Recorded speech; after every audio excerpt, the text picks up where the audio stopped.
Hello, everybody. Welcome to our discussion of how to talk about abortion. My name is Carol. I am a race organizer. I go by she, they, ella pronouns. And for anybody who is not familiar with the race program, it's a constituency program under Planned Parenthood, PA advocates to be specific.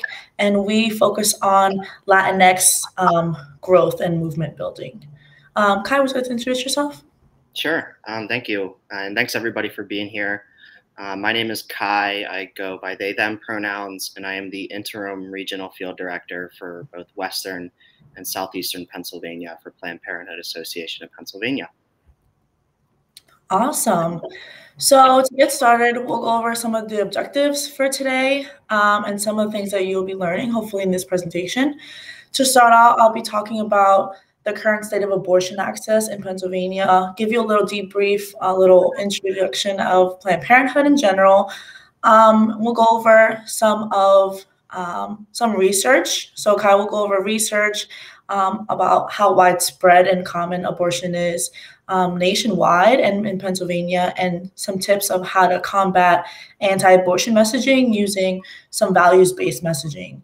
And then I'll be going over racial justice. We'll have some tips for you for how to use the proper language that you need to have these conversations, and then some next steps that you can implement into your own lives.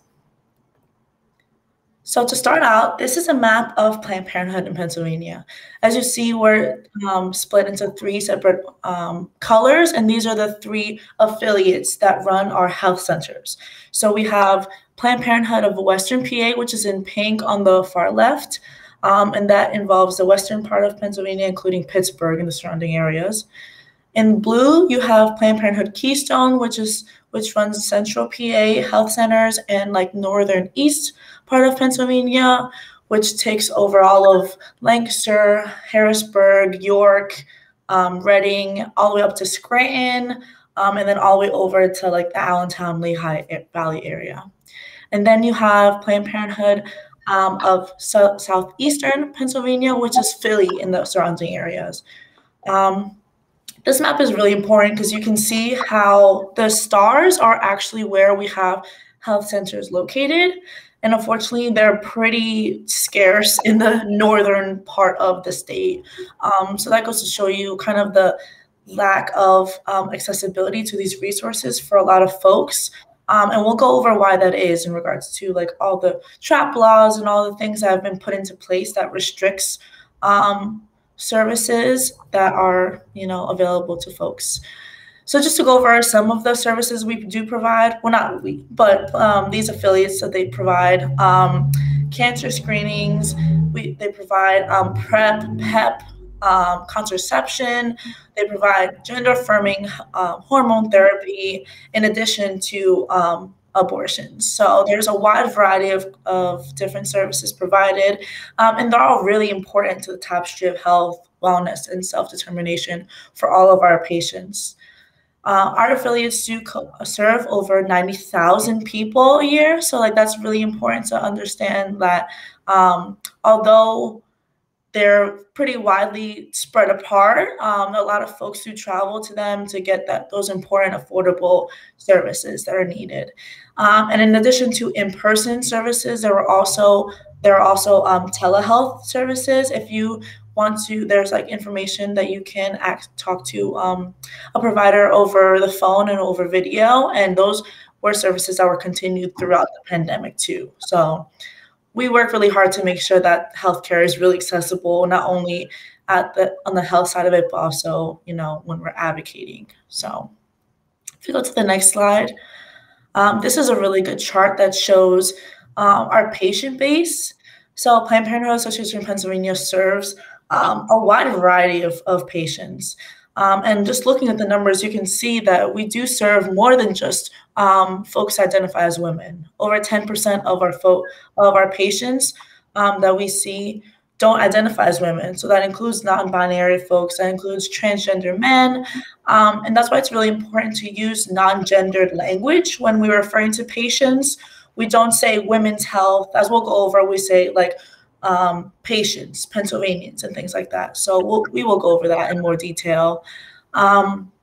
But it's really important that our Planned Parenthood health centers and the staff do this, because we are dedicated to removing those barriers and that stigma that affects the healthcare that transgender and non-gender conforming community can access, and really cultivating an awareness and attentiveness to these people, and that are often unfortunately unjustly ignored in this conversation and are pushed to the margins. So we do also acknowledge the violence against LGBTQ communities and the health disparities that exist for them. So Planned Parenthood is very dedicated to bettering health outcomes for all folks. And so now I want to talk about some of the ways, before we get into really combating the misinformation, the first thing that you need to have are the facts. So these are some facts given to us by the Guttmacher Institute, which is a leading research and policy organization that's committed to advancing sexual and reproductive health and rights worldwide. So some of the facts that they found from their studies is that 1 in 4 people who can become pregnant will have an abortion in their lifetime. And that's really important because it shows how common abortions are. Although folks don't always disclose their medical information to each other, you probably know folks who have gotten an abortion. So it's really important to not only be mindful of your language and the things that you say around people you know, but just in general, because you have no idea, who's accessed this healthcare. Another important fact is that 59% of those obtaining abortions and have gotten abortion access healthcare are already parents. And that goes to show that there's a wide variety of reasons why folks access abortion care, including the fact that they already have children, they already have families to care for. And as we all know, resources are pretty slim. Don't have, a really good system that provides a living wage for folks, and they can't always provide for a growing family at that point in their life. And all these reasons, and whatever reason that folks have for accessing abortion care, they're all valid reasons. So it's also important to keep in mind when having these conversations with folks. Also, another fact is that abortion is one of the safest surgical procedures for pregnant folks in the United States, or just period. There's very little health complications that have been found for folks after they receive abortions. And not only is it safe, it's very commonly done, especially in clinic abortions, which, just like any other gynecological procedure that takes place in a doctor's office every day, there's a very low level of risk. So just some takeaways from this: abortion is safe, abortion is common. As we'll see in some of the research that Kai will go over, abortion is also widely accepted by folks. And so that makes it important to realize, because abortion should be accessible to all folks, regardless of gender, regardless of immigration status, and especially regardless of socioeconomic background. So this chart may look similar to the last chart, but this is a chart of the actual abortion clinics in Pennsylvania. As you can see, there's a lot less activity on this chart because although this chart is just abortion clinics, is not only Planned Parenthood clinics, it's all independent clinics as well. Unfortunately, there's only 17 in the state right now, as opposed to 145 back in the 1970s before Roe v. Wade. So that goes to show that policy does not always equate to access, because over time, the policies have been weakening these laws and making it so that states are not, upholding Roe v. Wade. And as we'll talk about, of course, it's shown that people don't want to see Roe v. Wade overturned. So we want to continue this fight to make sure that access to abortion is accessible for all. And looking at this chart, it's obvious that it's not, because there's a lot of barriers for folks that are even in the top half of the state. They can't always travel. down to Philadelphia or over to Pittsburgh, due to lack of transportation, if they live in rural areas, lack of lack of childcare. As I said, 59% of folks are already parents, so they have to think about who's going to take care of the children when they have to travel to get their abortions. And in addition to that, there's also trap laws that make it that in Pennsylvania, which we'll talk about what those are. But essentially, there are laws that restrict access more because there's a 24-hour waiting period in Pennsylvania. So not only do folks have to make that first trip to make their appointment and tell them, oh, I want to access this healthcare, they have to then wait 24 hours. So what do? They have to either drive all the way back home, do it again the next day, or they have to buy a hotel and do all that extra stuff, which only further takes away from folks that may already be, have issues with like income inequality.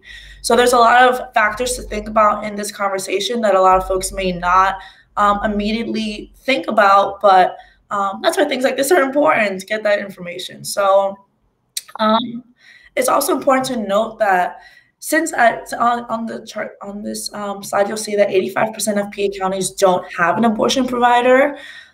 So that's about 48% of the people in the state, in Pennsylvania, that have to travel outside of their county, go to places that they're not familiar with and do things they're not familiar with, which will deter a lot of people, unfortunately.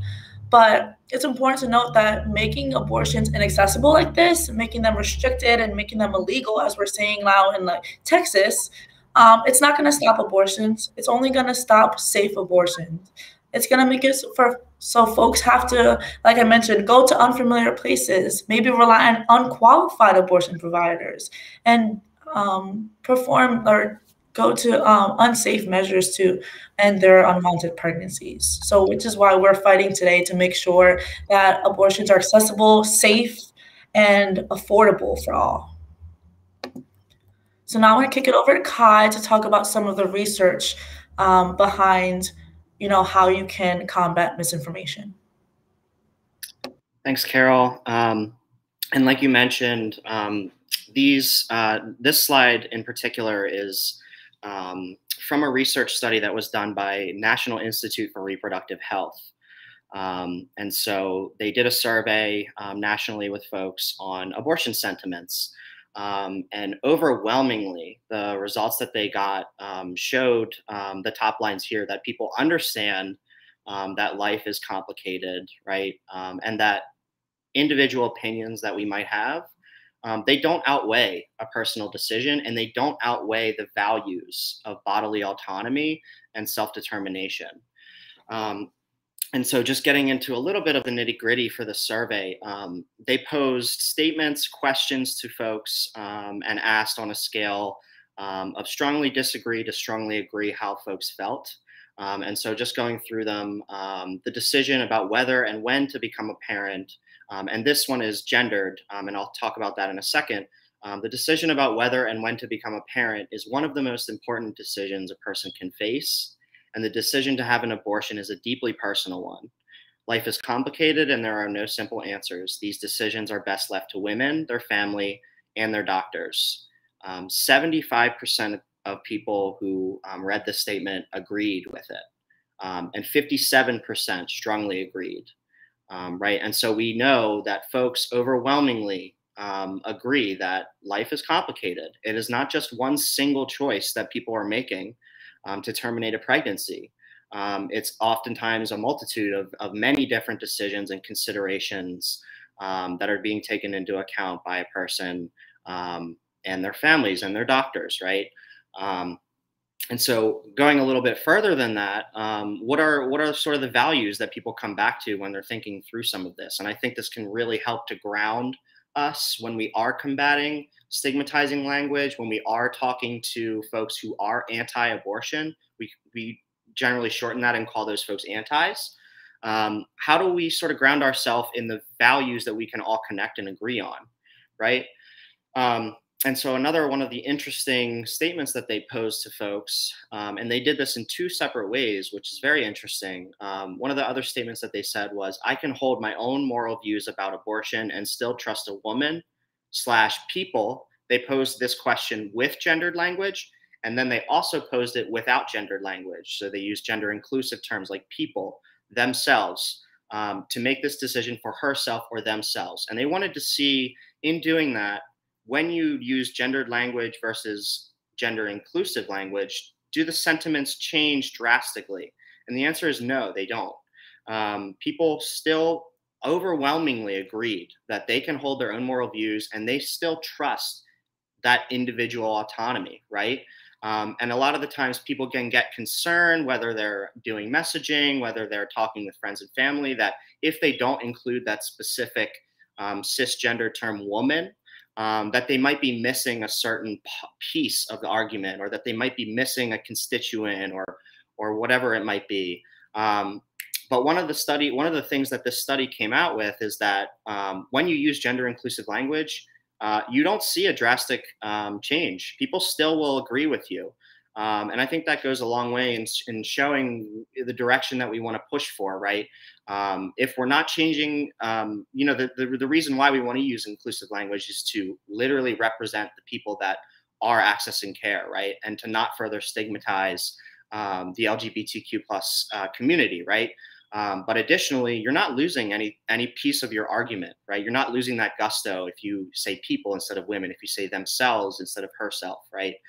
We still see that 79%, 76% of folks agree with this sentiment, 58%, 52% of people strongly agree, right? And so those are overwhelming numbers. And I 100% recommend anyone that's watching this to go to nirh.health.org and check out some of their studies and research done. It's very powerful. So I'll go to the next slide here. And now we'll go into a little bit more, again, of the nitty gritty of when we are combating stigmatizing language. What's sort of the framework that we want to use in our language when we're having conversations with friends and family, when we're talking to antis, right? And again, antis are anyone that's anti-abortion, right? Anyone that it can be people, again, within your friends and family, within your own circles, even within the progressive movements, the ostensibly progressive movements that we are accustomed to. We can hear anti or stigmatizing language anywhere, right? And so we want to be able to be prepared to counteract that and to destigmatize, actively destigmatize in our language. And so here are some of the steps. The first thing is you're going to hear a lot of stigmatizing words around abortion, right? You'll hear things like abortion is dangerous, or abortion is we've heard that safe, legal, and rare language, right? It should be rare. And I think one of the things that we really need to think about is this is another, like Carol was mentioning, this is another piece of the tapestry of healthcare that Planned Parenthood provides, right? It's another piece of healthcare. So why are these words, and for the folks watching this, what words do you associate with abortion, both consciously and subconsciously? And why do you feel like those words are often the most negative? Where do you feel like that comes from? Is it the media? Is it your immediate surroundings? A lot of the times it's a combination of everything. It can be a very vicious cycle, right, of stigmatizing language, whether we're watching, movies relating to stigmatizing language on abortion, or whether we're having everyday conversations, or whether we're listening to politicians, right? So really think critically, why are those words, it's just another piece of healthcare, right? Why are those words so stigmatizing? And to take it a step further, when you are combating, do everything you can not to repeat these stigmatizing words, right? We've heard enough of stigmatizing language historically around abortion. The thing that we want to do is change that narrative, right? Completely flip the switch, and really we call it turn down the heat, right? Use positive language around abortion. State the facts that you know. So don't repeat things like it isn't enough to say abortion isn't dangerous, right? It isn't enough. And again, we don't want to feed the fire that antis are promoting, right? It's not enough to say that, because we know that abortion is actually one of the safest medical procedures, right? we know that that is medically untrue, right? So go further than saying abortion isn't dangerous. Abortion is one of the safest medical procedures. As you negate those negative phrases, then it's your moment, right? To go back to those values that we mentioned. It's time to bridge. So using words like however, or the important thing to remember is, or what we really should be focusing on is, in your sort of bridge when you're transitioning to your argument, we tend to encourage folks to stray away from using the word but. And the word but can be useful, but a lot of the times, especially when you're having regular conversations, it has a negative connotation around it that you're not really addressing what the person is saying, right? And of course, we want to keep ourselves safe and comfortable within our own capacities and limits. But at the same time, people will generally not listen to you as well if you, for whatever comes after the word but, right? So it's important to drive home those important things to remember. The things that we need to be focusing on. And what are those things that we want to focus on? The positivity and affirmation, right?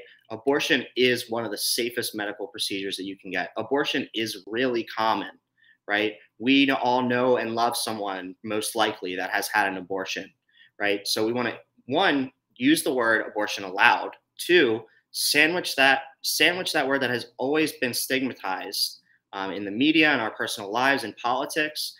Sandwich it between words of positivity and affirmation. You are actively changing that narrative when you do that. So I'll move to the next slide here. And Carol did a great job of sort of prefacing this when we're talking about abortion access being dwindled over time. That staggering statistic from the 1970s that showed just how drastic the lack of access is and has continued to be exacerbated over time. There are many different reasons for that, right? We know that stigma is one of the main reasons, but what does stigma lead to, right? What are the results of stigma? And one of the most major results are TRAP laws.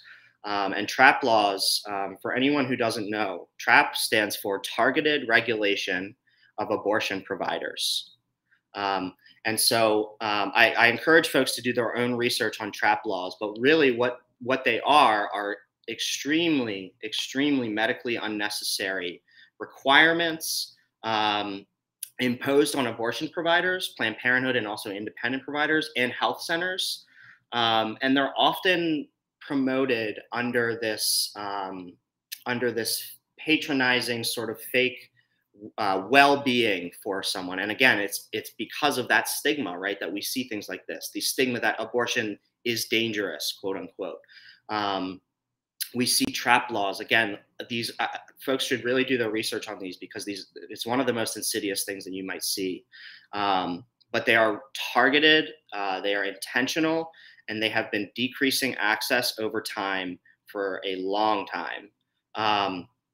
And they're very, very much medically unnecessary for folks. Things like hallway sizes, the types of medication that need to be shelved within clinics. The list goes on and on, but they are very insidious and they come from this stigma, right?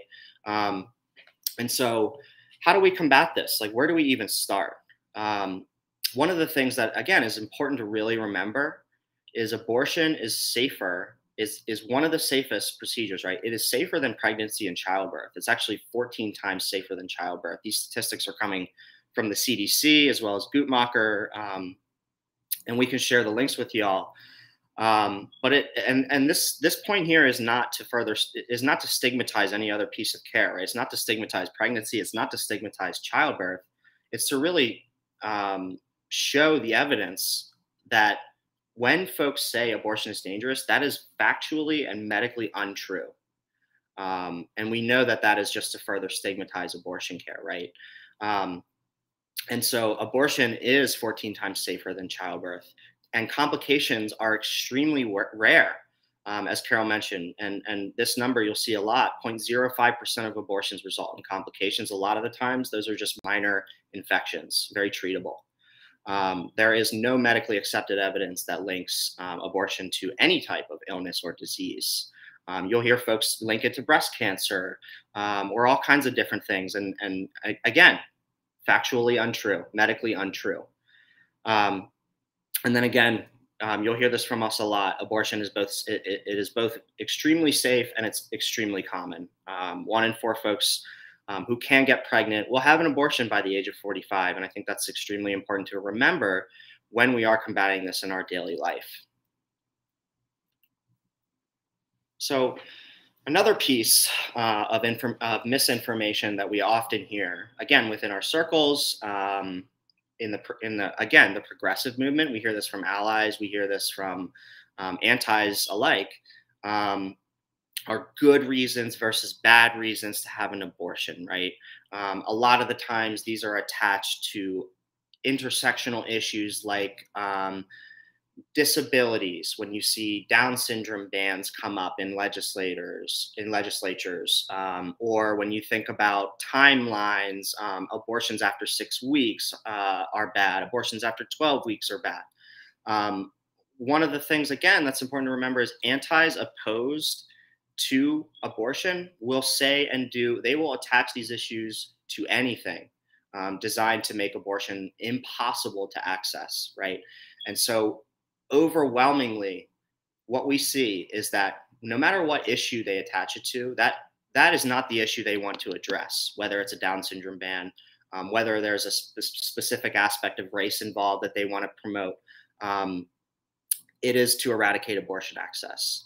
And so again, these types of quote, what they'll call fixes or what they'll call solutions to these bad reasons, quote unquote, there is no one size that fits all to these. And this is not how medical care works, right? We don't decide whose reasons are good and whose reasons are bad and what reasons are good and what reasons are bad. And it's not just it's really important to remember, it's not just one reason. It's not just one single choice. It's many different decisions that come together, right? Human beings are not monoliths. We all live our own different lives. We all have our own different struggles. It is so many different decisions that we make in collaboration with our doctor, with our families, if we have support networks that we can rely on. There are so many factors that play into it. And so when antis or politicians or your friends and family look to put this good reason versus bad reason, it's important to come back to that isn't really how this abortion is healthcare. And that's not how healthcare works. It's not just a single choice. There isn't just a single reason why people are getting this. We need to really look through and see what these issues are that folks are having in their lives. We need to go to the root of that. And that's what real sustainable work looks like. And so again, just some language that you can use when you're addressing this, whether it's attached to issues like people living with disabilities or racism or income inequality. How are you going to address that? And so again, negate what folks are saying. Those aren't real medical terms, what you're saying, whether they're talking about people will say late term abortions, right? Those aren't real medical terms. Abortion is often a multitude of decisions and considerations between a patient and their doctor. It's a great way to pivot there, right? Going back to the values, I support a person's right to bodily autonomy and the full tapestry of healthcare provided to them, including abortion, right? State that word, abortion. And you see the positivity that we're investing in those sentences, right? The right to bodily autonomy, the full tapestry of healthcare. I support that. And then taking it a bit further, when folks are talking about specific bills or when they're talking about specific issues, a bill like this, it only patronizes the disabled community, right? This is not really to address Down syndrome, fetal diagnoses. This ban that you're supporting. The real purpose of this is to impose further restrictions on people accessing abortion care. We dig deeper and we know that. So we must, again, pivot back to the values. We must allow individuals their own autonomy to make these decisions, right? Focus on those values. The last thing that we want to do, again, is to fuel that fire of stigma, right? By repeating false medical terms about abortion, by repeating stigmatizing language. That's the last thing that we want to do. And so with all that in mind, one of the things that we've seen recently is we all know that the Texas Senate Bill 8 went into effect on September 1st in Texas. This is a ban after 6 weeks pregnancy. That is when most people don't even know that they're pregnant, right? We really came together as a staff, as a movement, and thought, what are some of the ways that this is both going to affect our patients in terms of when crises like this happen, how do we cope? How do we move forward? What are the ways that we can work sustainably? And how is this really going to affect states like Pennsylvania, where we know that there are consistent attacks on our rights, on abortion rights, right? And we know that laws like this in Texas, they embolden a lot of antis, right? People are emboldened. It sets a very dangerous legal precedent and makes a path, right, for states to override these constitutional rights, these values that we all agree on, right? We know that there's wide support for it, but why are things like this happening? Again, if the courts let something like this stand, we already know that we can see similar abortion bans being promoted in Pennsylvania. And we have a 6-week ban both in the House legislature, the House and the Senate of Pennsylvania, right? So we know that antis are emboldened when they see things like this. So how are we going to create that sustainable work moving forward that addresses things like this happening? Although Pennsylvania is considered a quote unquote safe haven, we know, as Carol mentioned, that access, right? Access is not the same thing as legality. Just because something is legal does not mean that everyone has the access to it, right? And so when we think about that, we really need to think through, like, what are more steps that we can take to address these things going forward? What are sustainable things that build upon themselves moving forward instead of one-off solutions to this work, right? And there's a few different ways that we really need to think about this. One of which is we need to use a gender inclusive lens when we're working to destigmatize abortion. We know, again, as Carol mentioned, that trans and non-binary people get abortions too. The language that we use around abortion access, around sexual and reproductive health in general, is really important because we need to represent the folks that we're advocating for, right? We know that at least reported that 10% of our patients do not identify as women. And we know that trans and non-binary folks and people within the LGBTQIA+ community oftentimes face extreme barriers to care. And so not only just to destigmatize abortion, but to also work actively against the erasure of communities like this, we need to really think through how our language is doing that. And so, for example, just some small things that we can change in our everyday language. Instead of saying things like women's health, we can pivot and say things like sexual and reproductive health. Instead of a women's right to choose, use that as an opportunity to say the word abortion, right? Right to a safe and legal abortion. Instead of pregnant women, pregnant people. Other words, Pennsylvanians, patients, constituents, communities, plenty of different opportunities for us to use inclusive terms. And again, you're not losing that gusto in your fight when you're using inclusive words. If anything, you're further bolstering the destigmatizing work for health outcomes for folks. So really think through in your personal lives, where can you change your language? How can you change your language? And what is the support that you need in order to hold yourself accountable to that? And I'm going to pass it over to Carol to talk through some of these pieces as well. Awesome. Thank you so much, Kai, for all that great information. Another really important part, as we mentioned, is the fact that we are fighting for reproductive freedom for all. And that includes looking at the lens of racial equity in this work as well, and how a lot of the laws that we see federally and on a state basis, how they disproportionately affect Black, Indigenous, and other people of color. One example of this is the Hyde Amendment, which was an amendment that was added into the budget that actually bans the use of federal Medicaid and Medicare to cover abortions. And so that a third of our patients use Medicaid and Medicare as their primary insurance. So when you see that, that's a clear ban that directly targets low-income folks and folks that rely on those services, folks that see that and can't access the healthcare that they need. There's also a lot of factors structurally, systemically, and institutionally that make it so that BIPOC folks, or like I said before, Black, Indigenous, people of color, face income inequality, are redlined into communities that are valued less, and thus, there's a whole, network and system that works against these people, and limiting their access to healthcare, limited what they can use their insurance on, only further targets them and keeps them into poverty. It's really important to see that there's no reproductive freedom until we're all free from all of these burdens.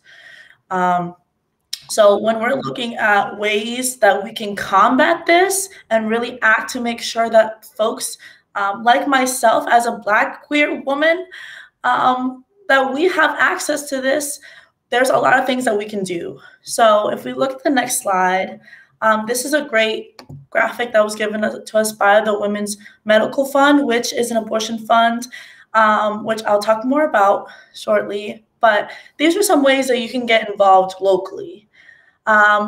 Donating locally to abortion funds. If you have one that you are, passionate about in your community, we highly suggest donating. If you don't, Women's Medical Fund is, of course, one that we recommend. We are doing right now a raffle if folks are, looking for a way to get involved. If you donate to an abortion fund today, take a screenshot or take a screenshot of your receipt that you paid. We'll be dropping a link to a Google form that you can upload that, put in your t-shirt size, and where you live, which is going to stay confidential, of course. And you'll get the opportunity to win a whole bundle of amazing Planned Parenthood Bands Off Your Body swag that we have. We really want to get folks involved, and people have different capacities, of course. So you can do things locally in person. You can do things virtually.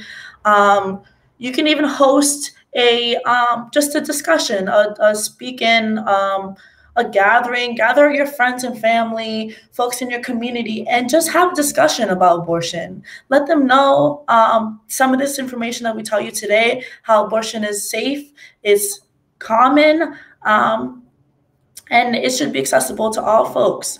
And use the opportunity to raise funds for these abortion funds, because as Kai mentioned, with the Texas SB 8 bill that's into effect right now, abortion funds need donations now more than ever.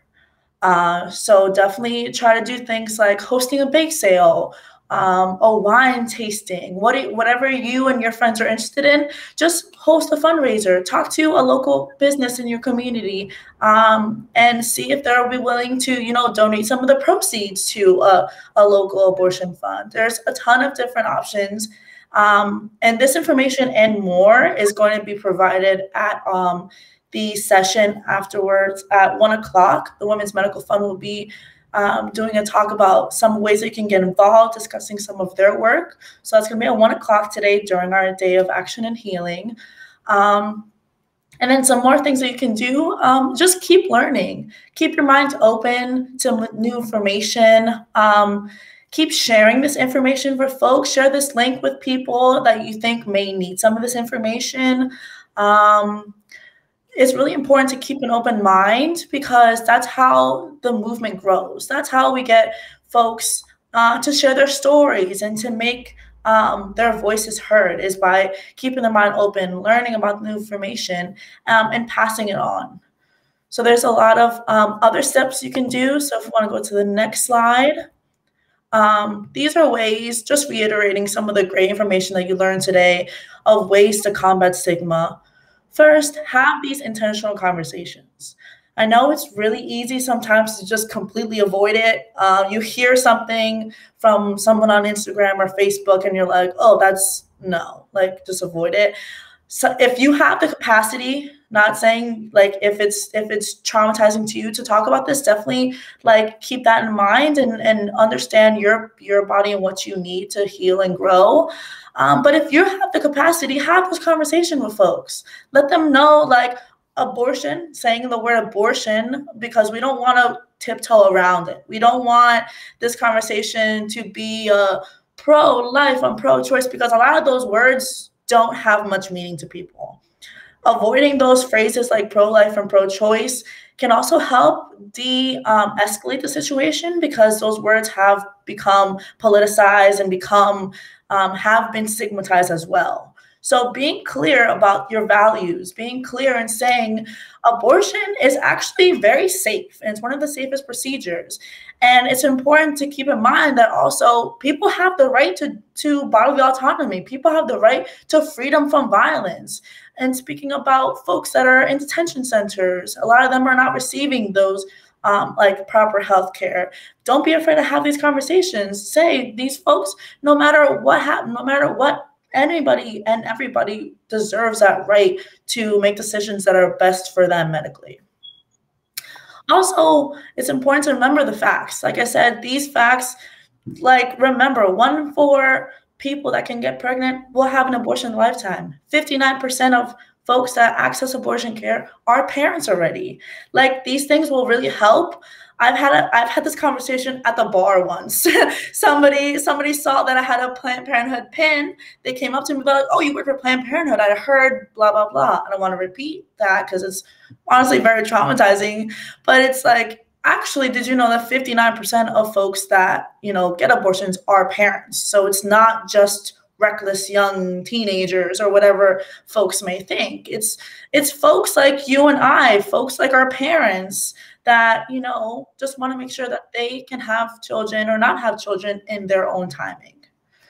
And also remember that support for abortion is very high. Although we might hear some antis every now and then, and their voices might be loud, our voices can be louder if we stand up together as the public, as the people who understand that everybody deserves healthcare. If we stand up and share our stories, if we start volunteering more often, if we raise funds, we can, this movement can strengthen overnight.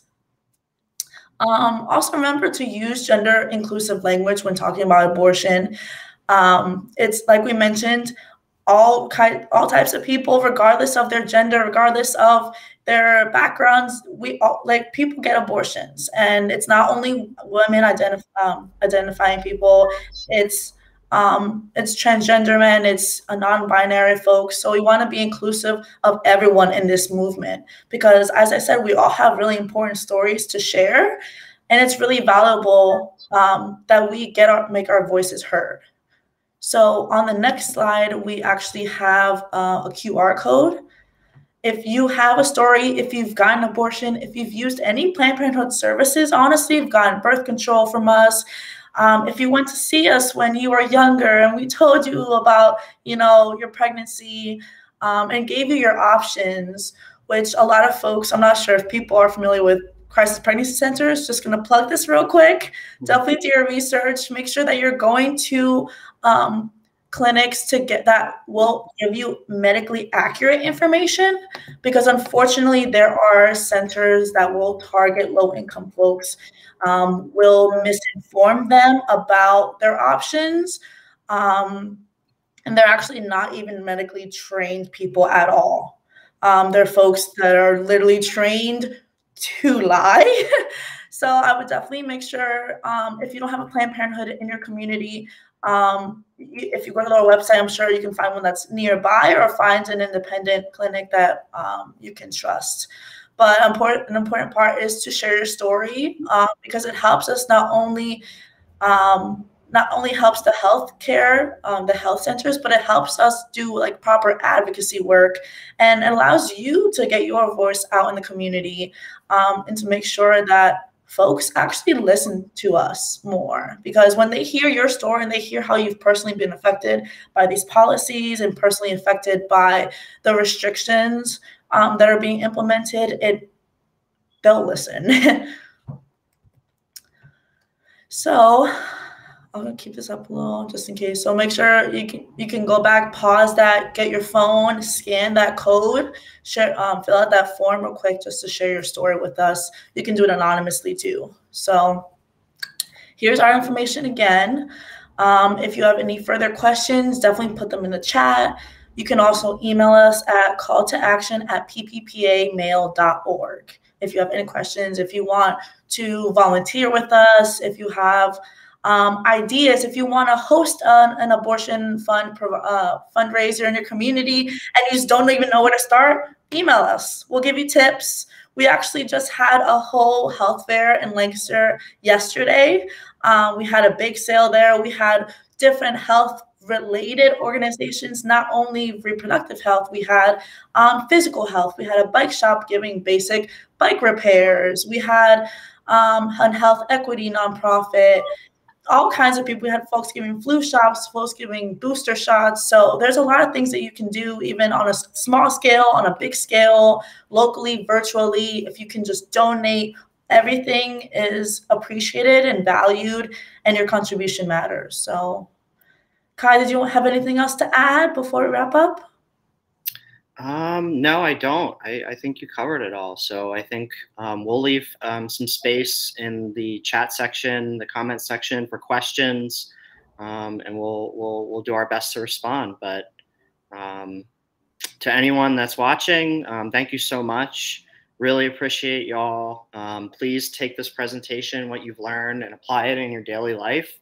Again, like Carol said, if you want to do something like this, please reach out to us. We are happy to always have this presentation far and wide with folks. So consider this a training of trainers. If this is something that you want to help facilitate as well, we're always happy to work and collaborate with folks. So I'm going to stop sharing my screen now, and we're going to stop the recording. But thanks, everybody.